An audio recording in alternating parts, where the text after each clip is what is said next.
اللهم صل على محمد وعلى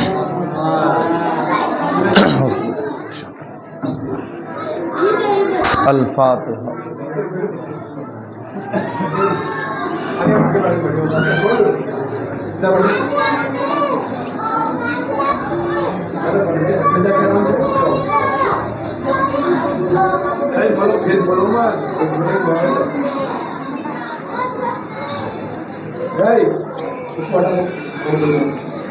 بسم اللہ الحمد للہ رب العالمین والعاقبۃ للمتقین والصلاة والسلام علی سید الانبیاء والمرسلین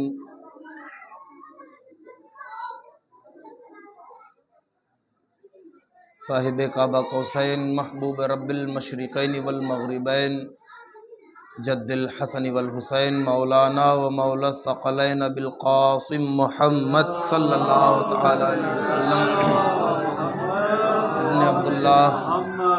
نورا من نور اللہ یا ایہا المشتاقون بنور جمالہ بلغ العلا بکمالہ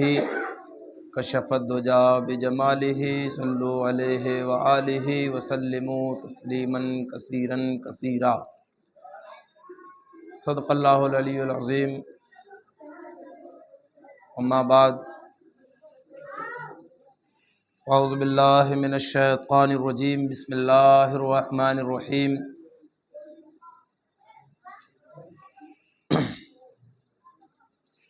ولا تقولوا لمن يقتل في سبيل الله اموات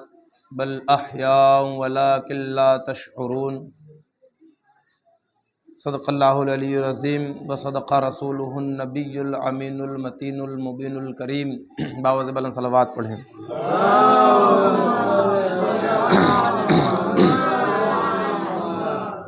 قتل حسین اصل میں مرگ یزید ہے، قتل حسین اصل میں مرگ یزید ہے، اسلام زندہ ہوتا ہے ہر کربلا کے بعد، اسلام زندہ ہوتا ہے ہر کربلا کے بعد۔ ہمارے سلسلے میں ایک بڑے بزرگ ہیں، وہ فرماتے ہیں کہ شاہ است حسین، بادشاہ است حسین، دین است حسین، دین پناہ است حسین، سرداد نداد دست در دست یزید، حقا کے بنائے لا الہ ہست حسین۔ سیدی و مرشدی شاہ شیخ معین الدین حسن سنجری رحمۃ اللہ علیہ ارشاد فرماتے ہیں کہ شاہ بھی حسین ہے، بادشاہ بھی حسین ہے، دین بھی حسین ہے، دین کی پناہ بھی حسین ہے، اور فرماتے ہیں کہ سرداد نداد دست در دست یزید، امام علی مقام نے سر پیش کر دیا لیکن اپنا ہاتھ ظالم کے ہاتھ پر بیعت کے لیے نہیں رکھا۔ سرداد نداد دست در دست یزید، حقا کے بنائے لا الہ ہست حسین۔ حق تو یہ ہے کہ لا الہ کی بنیاد بھی حسین ہے، جن کے بارے میں کہا گیا ہے کہ پیا جس نے زہر کا جام، وہ آل رسول ہے، جو آیا کربلا میں کام وہ آل رسول ہے۔ ارے ہندوستان والوں تمہیں کیا معلوم، جو لایا ہند میں اسلام وہ آل رسول ہے۔ ابھی اس سے پہلے دفتر کی مجلس میں سب سے کم عمر کے سب سے بڑے امام کی بارگاہ میں شعر پڑھے جا رہے تھے۔ میں نے ایک شعر پڑھا تھا کہ کہا حسین نے جاؤ کوئی گیا بھی نہیں، غلط نہیں ہے جو کہہ دوں کوئی ہلا بھی نہیں،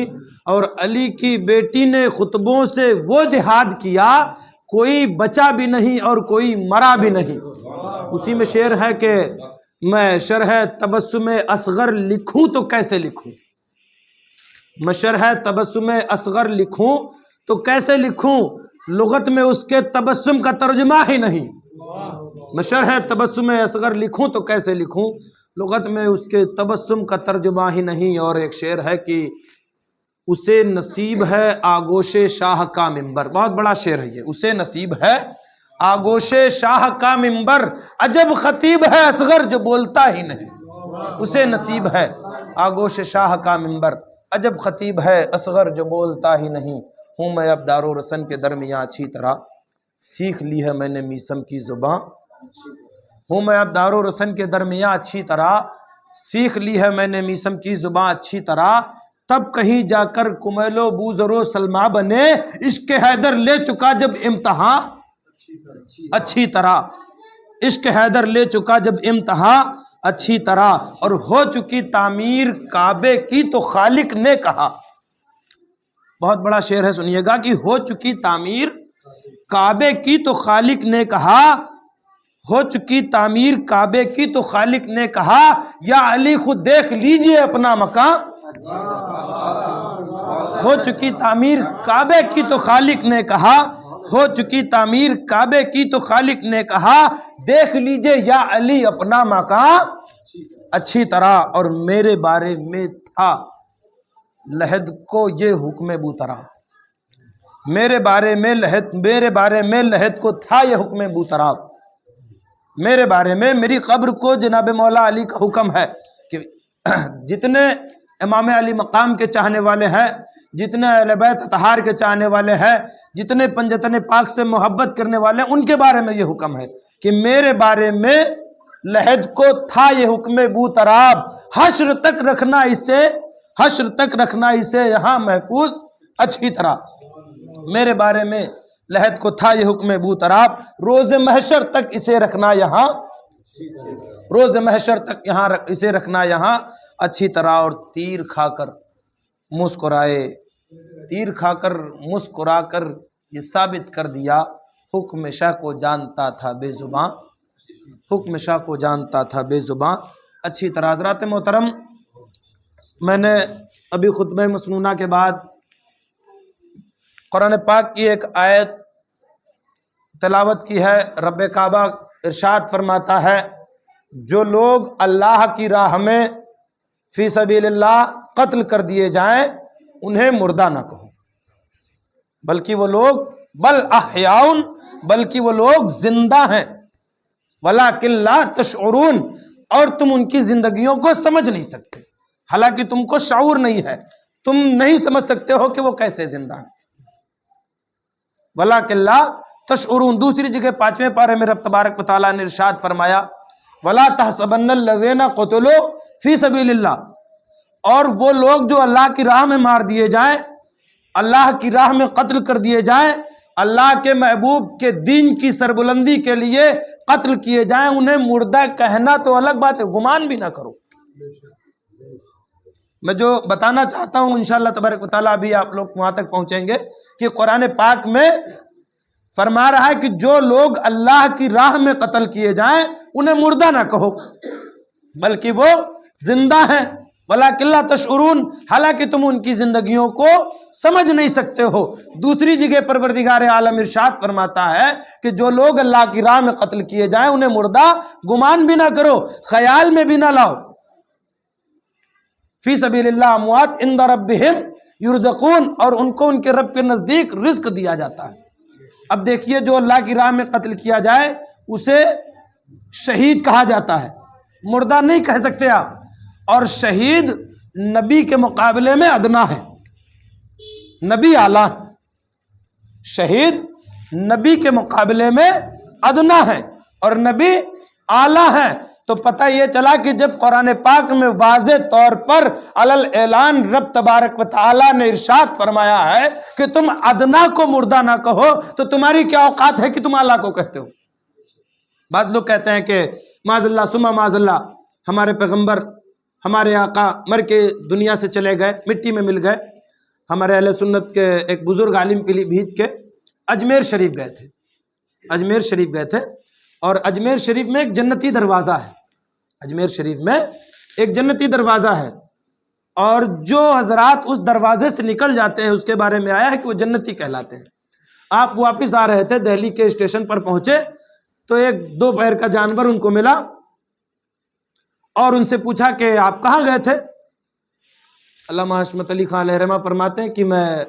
اجمیر شریف گیا تھا، اجمیر شریف گیا تھا، اور ان کے در سے واپس آ رہا ہوں تو پوچھا اس شخص نے کہ تم اجمیر شریف گئے تھے، وہاں پر ایک جنتی دروازہ ہے؟ آپ نے فرمایا ہاں بے شک ہے۔ تو اس نے پوچھا کہ آپ اس سے نکلے تھے؟ کہ آپ اس سے نکلے تھے؟ تو آپ نے فرمایا ہاں بے شک نکلا تھا، تو وہ آدمی قریب آیا اور آپ کو سونگھنا شروع کر دیا، نیچے سے اوپر تک سونگھنا شروع کر دیا، نیچے سے اوپر تک سونگھا۔ امام نے حضرت علامہ حشمت علی خان علیہ رحمہ پوچھتے کہ تم مجھے سونگ کیوں رہے ہو، تم مجھے سونگ کیوں رہے ہو؟ تو وہ کہتا ہے کہ میں اس لیے سونگ رہا ہوں کہ میں نے سنا ہے کہ جو اس دروازے سے نکل جاتا ہے وہ جنتی ہو جاتا ہے، اور آقا فرماتے ہیں جو جنتی ہوتا ہے اس کے پاس سے جنت کی خوشبو آتی ہے۔ میرے علامہ فرماتے ہیں تو نے آدھی حدیث پڑھی ہے جو جہنمی ہوتا ہے اس پر جنت کی خوشبو حرام۔ وہ کہتا ہے کہ مجھے جنت کی خوشبو نہیں آ رہی، وہ کہتا ہے کہ مجھے جنت کی خوشبو نہیں آ رہی ہے۔ وہ فرماتے تو نے آدھی حدیث پڑھی ہے، تو نے آدھی حدیث پڑھی ہے، جو جہنمی ہوتا ہے اس پہ جنت کی خوشبو حرام کر دی جاتی ہے۔ اب جب میرے علماء نے ان لوگوں کے اس جملے کو پکڑا کہ معاذ اللہ نبی مر کے مٹی میں مل گئے، کہا میرا مطلب یہ نہیں تھا کہ معاذ اللہ نبی مر کے مٹی میں مل گئے، بلکہ میرا جملہ یہ ہے کہ نبی مر کے معاذ اللہ مٹی سے مل گئے۔ وہی عالم کہتا ہے، میرے امام نے پھر اسے پکڑا کہ میں کہتا ہوں کہ یہ علامہ کا یہ ڈنڈا آپ میں گم ہو گیا، اور میں کہتا ہوں کہ آپ سے گم ہو گیا۔ اگر میں یہ کہوں کہ میرا یہ قلم یا میرا یہ ڈنڈا فلاں سے گم ہو گیا تو ادھر ادھر تلاش کیا جائے گا، اور اگر میں یہ کہوں کہ میرا یہ قلم فلاں میں گم ہو گیا تو تیرے اندر تلاش کیا جائے گا۔ دیکھیے یہ ہمارے بڑے ہیں نہ جو ہے کتابیں دیکھ رہے ہیں، اور کتنی آسانی کے ساتھ حق و باطل کا فرق پیدا کر دیتے ہیں۔ خیر، بتانے کا مقصد یہ ہے، آپ حضرات نے تقریباً پہلی محرم سے بہت قرآن اور حدیث کی روشنی میں بہترین لاجواب خطابات سنے ہیں، بس ہمیں عمل کرنے کی ضرورت ہے اس پر، اور ہر سال سنتے چلے آئے ہیں، اور انشاءاللہ تبارک و تعالی جب تک کہ ہم زندہ رہیں گے سنتے رہیں گے، ذکر اہل بیت کرتے رہیں گے، ذکر پنجتن پاک کرتے رہیں گے۔ بتانے کا مطلب یہ تھا کہ جو لوگ یہ کہتے ہیں کہ معاذ اللہ نبی مر کے مٹی میں مل گئے ہیں، ان کے لیے یہ قرآن پاک کی آیت واضح طور پر تماچا ہے کہ جو لوگ اللہ کی راہ میں قتل کیے جائیں انہیں مردہ نہ کہو، وہ زندہ ہے اور وہ شہید ہے۔ شہید نبی کے مقابل میں ادنا ہے، نبی اعلیٰ ہے، تو جب ادنا کا یہ مقام ہے تو اعلیٰ کا مقام کیا ہوگا؟ اعلیٰ کا مقام کیا ہوگا؟ اور پھر انبیاء کے بارے میں حضور خود فرماتے ہیں ان اللہ حرم علی الارض تاکل اجساد الانبیاء فنبی اللہ حی عند ربہم یرزقون۔ حضور اکرم صلی اللہ علیہ وسلم خود ارشاد فرماتے ہیں، میرے آقا نے خود ارشاد فرمایا کہ بے شک پروردگار عالم نے، اللہ رب العزت نے زمین پر حرام کر دیا یہ کہ وہ کھائے نبیوں کے جسموں کو۔ ایک چیز اور پیدا ہوتی ہے یہاں سے، جو لوگ کہتے ہیں کہ معاذ اللہ نبی مر کے مٹی میں مل گئے، یا یہ کہہ لیجئے کہ مر گئے، اس دنیا سے چلے گئے، تو پھر شریعت کا ایک اصول ہے جب کسی مومن کا انتقال ہو جاتا ہے تو اس کی بیوی عدت گزارنے کے بعد دوسرے سے نکاح کر سکتی ہے۔ نبی کی کسی بیوی نے کسی سے نکاح کیا ہو تو بتاؤ، ہے کہیں پر جو ہے لکھا ہو تو کوئی بتائے، تو پتہ یہ چلا ہمارے آقا و مولا صلی اللہ تعالیٰ علیہ وسلم، ہمارا عقیدہ یہ ہے، بآواز بلند صلوات پڑھیں، اللہم صلی علی محمد۔ جس طرح ظاہری طور پر 1400 سال پہلے تھے، ہمارا عقیدہ ہے آج بھی ہمارے درمیان، اور اگر اس سے کسی کو اعتراض ہے تو وہ اپنا رکھے الگ، لیکن ہم لوگوں کو اسوہ محمدی پر اب عمل کرنا ہے، اور اسوہ محمدی ہی اصل میں اسوہ حسینی ہے، جو یہ میرے رسول پاک صلی اللہ علیہ وسلم کا طور و طریقہ ہے، جو ان کے احکام ہیں، جو ان کے حکم ہیں، وہی امام علی مقام کے حکم ہیں، وہی امام علی مقام کا طریقہ ہے۔ ہم لوگوں کو بس جو ہے یہ کر کے کہ جو ہے رسول اکرم صلی اللہ علیہ وسلم نے یہ فرمایا ہے، میرے امام یہ فرماتے ہیں، اب ہم دم نہ بھریں بلکہ جو ہے عمل کر کے دنیا کو دکھائیں۔ حسینیت کا صرف دم بھرنے والے ایسے نہ بنے کہ نبی کا نام سنتے ہی دیوانے جھوم جاتے ہیں، اور نبی کا حکم سنتے ہی دیوانے گھوم جاتے ہیں۔ نبی کا نام سنتے ہی دیوانے جھوم جاتے ہیں، نبی کا حکم سنتے ہی دیوانے گھوم جاتے ہیں۔ بتانے کا صرف مقصد یہ ہے کہ میری آواز بہت دور تک پہنچ رہی، تقریباً گاؤں تک بھی پہنچ رہی ہے، اور افسوس کی بات ہے یہ کہ ہمارے درمیان سے اتنا بابرکت مہینہ گزر رہا ہے، لیکن اسی مہینے میں خاندان اہل بیت پر اتنے بڑے بڑے غموں کے پہاڑ ٹوٹے، اتنے بڑے بڑے غموں کے پہاڑ گرے کہ جس کو تاریخ بتانے سے قاصر ہے، کوئی ذاکر ممبر سے بیان نہیں کر سکتا ہے۔ دل پھٹتا ہے کہ کربلا کا منظر کیسے بیان کیا جائے، لیکن ہر کوئی کوشش کرتا ہے کہ عوام تک یہ بات پہنچائے۔ المختصر،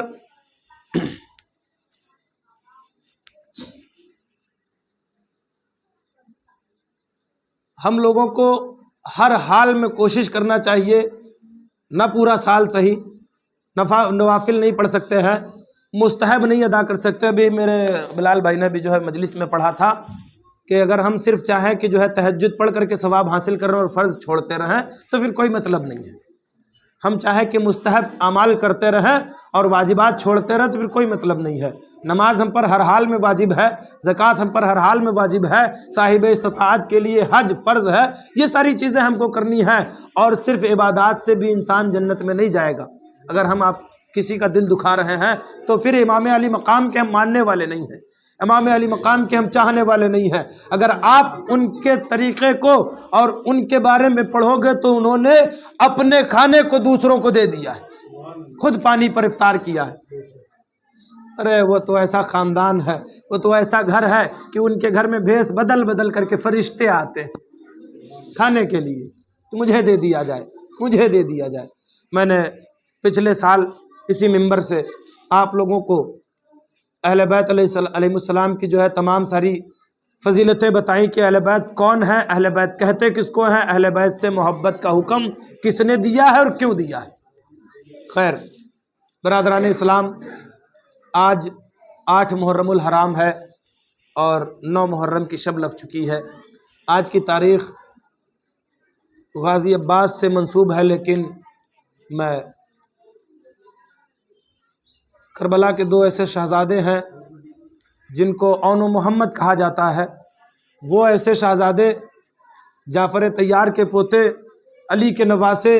ایسے بچے ہیں کہ جب کربلا کے میدان میں وہ اپنی شجاعت کے جوہر دکھا رہے تھے تو یزیدی یہ سمجھ رہے تھے یہ جعفر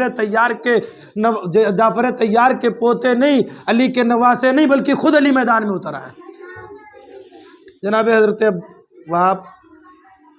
کی شہادت کے بعد امام علی مقام خیمے کے اندر تشریف لائے، دیکھا کہ جناب حضرت شہربانو اپنے دامن سے اپنے بیٹے علی اصغر کو ہوا دے رہی ہیں۔ جناب امام علی مقام نے اپنی ہمشیرہ جناب زینب سے کہا ہے، بہن زینب لاؤ بھائی حسن کی کمان مجھے دو، بھائی حسن کی کمان کہاں ہے مجھے دے دو، نانا مصطفیٰ صلی اللہ علیہ وسلم کی دستار کہاں ہے مجھے دے دو، بابا علی کی ذوالفقار کہاں ہے مجھے دے دو۔ جناب زینب کہتی ہیں کہ بھیا حسین آخر کیا ماجرا ہے، آخر کیا معاملہ ہے کہ آپ ایسی باتیں کر رہے ہیں۔ جناب زینب اٹھتی ہے اور جناب امام علی مقام کے قدموں میں گر جاتی ہیں کہ بھیا حسین آپ اس طرح کی بات کر رہے ہیں، آپ میرے بھائی حسن کی نشانی ہے، آپ میرے بابا کی نشانی ہے، آپ میری سخی ماں کے بیٹے ہیں۔ لیکن میں ایک عریضہ پیش کرنا چاہتی ہوں، ایک گزارش کرنا چاہتی ہوں، ایک درخواست کرنا چاہتی ہوں۔ امام علی مقام فرماتے ہیں کہ میری بہن بتاؤ آخر کیا کہنا چاہتی ہو، آخر کیا کہنا چاہتی ہو، کیا معاملہ ہے، عرض کرو تمہاری بات سنی جائے گی۔ حضرت جناب زینب فرماتی کہ بھیا حسین میں نے سنا ہے کہ نانا فرماتے ہیں جب کوئی مصیبت آئے، آقا علیہ الصلوۃ والسلام کی حدیث ہے، میرے نانا فرماتے ہیں کہ جب کوئی مصیبت آ جائے تو صدقہ کر دیا کرو۔ آقا فرماتے ہیں صدقۃ تدفع البلا، صدقہ مصیبت کو ٹال دیتا ہے، صدقہ وہ چیز ہے جو مصیبت کو ٹال دیتا ہے۔ اس وقت ہم پر اتنی بڑی مصیبت آ گئی ہے کہ اس غریب الوطنی میں ہمارے پاس کھانے کے لیے کھانا نہیں ہے، پینے کے لیے پانی نہیں ہے، اور یہ یزیدی ہمارے خون کے بھی پیاسے ہیں۔ امام علی مقام کی آنکھوں میں اشک ہے، اپنی ہمشیرہ جناب زینب سے کہتے ہیں میری بہن ہاں یہ بات سچ ہے، نانا فرماتے ہیں کہ جب کوئی مصیبت آئے تو صدقہ کر دیا کرو، مصیبت ٹل جاتی ہے، لیکن اے میری بہن حسین آج میرے پاس صدقہ کرنے کے لیے پانی بھی نہیں ہے، اس غریب الوطنی میں ہمارے پاس کچھ نہیں ہے، کھجوریں بھی نہیں ہے، کھانا بھی نہیں ہے۔ جناب زینب فرماتی ہے کہ بھیا حسین آج ہمارے پاس صدقہ کرنے کے لیے کھجوریں نہیں ہیں، پانی نہیں ہے، پانی کے مشکیزیں نہیں ہے، خرما نہیں ہے، لیکن ہمارے پاس صدقہ کرنے کے لیے اگر آپ قبول فرمائیں تو میرے یہ 2 بچے ہیں اون و محمد ہیں، آپ انہیں قبول فرما لیں، اپنے نانا کے دین کی بقا کے لیے انہیں قبول فرما لیں اور انہیں صدقہ کر دیں۔ امام علی مقام فرماتے ہیں بہن زینب کیا باتیں کر رہی ہو، اے میری بہن زینب کیا میں اپنے لیے اپنی بہن کا گھر اجاڑ دوں؟ اے میری بہن زینب کیسی باتیں کر رہی ہو، میں اپنے بابا علی کو کیا جواب دوں گا کہ اے حسین تم نے اپنی بقا کے لیے اپنے بھانجوں کو قربان کر دیا۔ جناب زینب ہاتھ جوڑ کر کے امام علی مقام کی بارگاہ میں عرض کرتی ہیں اے بھیا حسین یہ میرے بچے میرے پیچھے پیچھے عرض کرتے ہیں اے اماں جان مامو جان سے مجھے میدان جنگ کی اجازت دلوا دو، ایک مرتبہ مجھے اجازت مل جائے میں ان یزیدیوں کو نیست و نابود کر دوں گا، میں ان یزیدیوں کو مٹی میں ملا دوں گا، میں ان یزیدیوں کو واصل جہنم کر دوں گا۔ اے میرے بھیا حسین آپ دیکھیں میرے بچے کس طرح جنگ میں جانے کے لیے بے قرار ہیں۔ امام علی مقام علیہ السلام پر اتنا غم کا وقت تھا، ایک تو تمام احباب تمام رفقا شہید ہو چکے ہیں، اتنا بڑا غم کا مقام ہے، دوسری طرف بہن زینب اپنے بچوں کو قربان کرنے کی گزارش کر رہی ہے، اپنے بچوں کو قربان کرنے کے لیے التجا کر رہی ہے۔ امام علی مقام عرض کرتے ہیں اے میری بہن زینب اگر تیری یہی مرضی ہے کہ یہ میرے نانا کی دین کی بقا کے لیے قربان ہو جائے تو اجازت ہے۔ انا للہ و انا الیہ راجعون۔ پروردگار ہماری اس چھوٹی سی مختصر عبادت کو قبول فرمائے، تمام ظالمین پر لعنت فرمائے۔ اللہ رب العزت اپنے حبیب پاک صلی اللہ علیہ وسلم کے پنجہ تن پاک کے صدقے جو بے اولاد ہیں انہیں اولاد نرینہ عطا فرمائے، تمام ظالمین کے ظلم سے ہم سب کو محفوظ فرمائے۔ وما علینا الا البلاغ، ماتم حسین۔